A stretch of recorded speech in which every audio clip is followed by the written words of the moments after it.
em silêncio, vocês vão ter a lembrancinha de vocês depois, se vocês gostam de doce, de barro, né?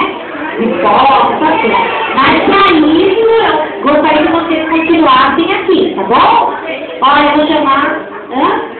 Tá, eu vou chamar o pastor, Aguinaldo, que ele vai estar dando uma palavra para as mães que estão aqui, para nós, os adultos, para vocês, crianças também, tá? Vai ser